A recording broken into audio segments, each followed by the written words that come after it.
Cinq jours pour sortir de la crise et éviter à tout prix un nouveau rassemblement de gilets jaunes à Paris et éviter ce qui s'est passé dans les rues de la capitale. Édouard Philippe a commencé ce matin par recevoir les patrons des principaux partis politiques. Christian Jacob, bonsoir. Vous avez été reçu avec Laurent Wauquiez en tant que président du groupe Les Républicains à l'Assemblée nationale. Est-ce que c'était une rencontre fructueuse avec le Premier ministre ? Écoutez, l'avenir Voilà, va nous le dire. Non, parce que je n'ai pas le sentiment que le Premier ministre ait mesuré l'importance des enjeux. J'ose espérer que c'est le cas. Il vous a dit quoi ? Bah écoutez, rien, si ce n'est de nous dire qu'il y aura un débat à l'Assemblée nationale. Mais s'il y a un débat à l'Assemblée nationale, sans proposition, sans vote, tout ça ne sert à rien. Il y a une urgence aujourd'hui, c'est que le président de la République doit s'exprimer très rapidement avec des mesures très fortes. Lesquelles, par exemple ? Bah, écoutez, la première des choses, c'est d'abord stopper immédiatement toutes les taxes, les augmentations de taxes qui ont été prévues dans ce budget. Et c'est assez facile à faire sur un plan technique, puisque le budget revient du Sénat. Elles ont été supprimées par nos collègues sénateurs Les Républicains. Maintenant, est-ce que le gouvernement dépose des amendements pour réintroduire à nouveau ces taxes ou pas ? Donc ça, c'est la première décision à prendre. Et ensuite, eh bien, il doit y avoir un débat sur le pouvoir d'achat. On voit bien qu'on est sur la goutte d'eau qui fait déborder le vase ou la goutte d'essence qui fait exploser. Mais après la désindexation des retraites, après l'augmentation de la CSG, après la désindexation des allocations familiales, il y a un sujet de pouvoir d'achat. Les Français sont pris à la gorge, ne le supportent plus.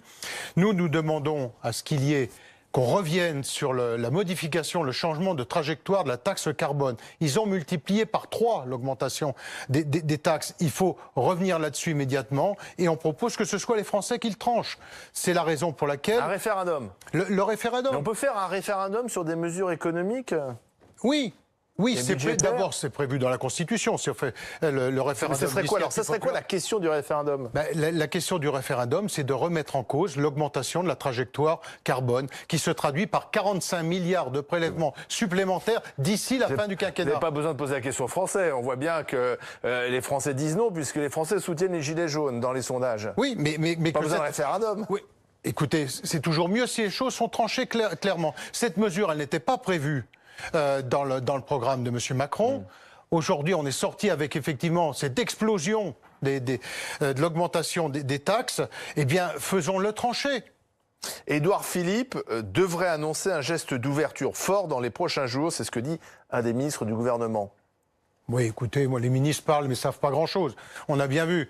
Les ministres ont les yeux rivés sur votre chaîne ou sur d'autres chaînes info pour savoir ce que le président pense. Et le président se tait.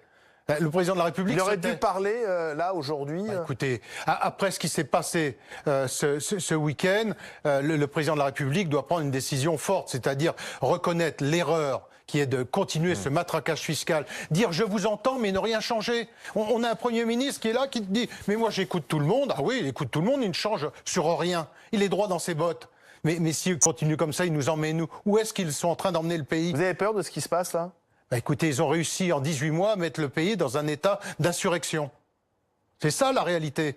Et elle s'explique par 2 choses. Un matraquage fiscal sans précédent et ensuite, eh bien, à la fois le mépris, l'humiliation du Parlement, des corps intermédiaires, et puis le laxisme, rappelez-vous de Notre-Dame-des-Landes, le laxisme sur tous ces violents, tous ces gens qui ont été cassés, détruire, tout cela, on a cédé, on a capitulé sur tout. Monsieur Édouard Philippe a tout lâché, oui, et Monsieur Macron aussi. Christian Jacob, la France n'est pas devenue le pays le plus taxé d'Europe du jour au lendemain. Non. Ça remonte à loin, et la droite a sa part de responsabilité. Bien évidemment, il y a 7 ans.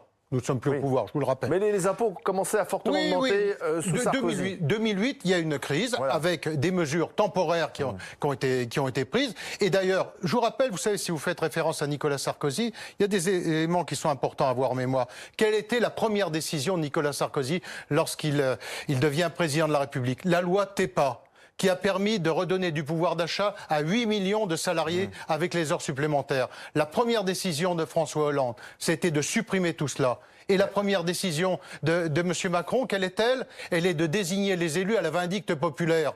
avec le Macron débat... veut remettre les heures sup défiscalisées.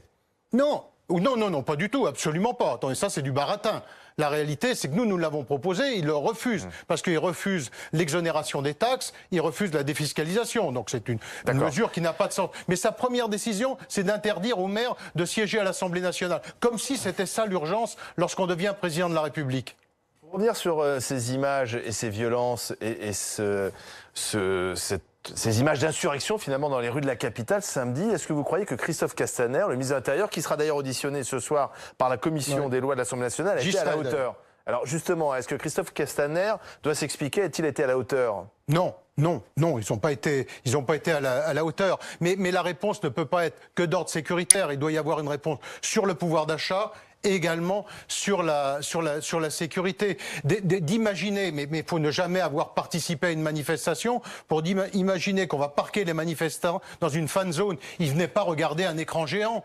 Et tous les policiers qui ont été mobilisés pour filtrer les 55 entrées qui donnent accès aux Champs-Élysées, pendant ce temps-là, ils n'étaient pas sur l'Arc de Triomphe. Et d'avoir vu les policiers et les gendarmes se faire déborder par ces voyous et ces casseurs, il y a effectivement une responsabilité de Christophe Castaner, mais du Premier ministre aussi.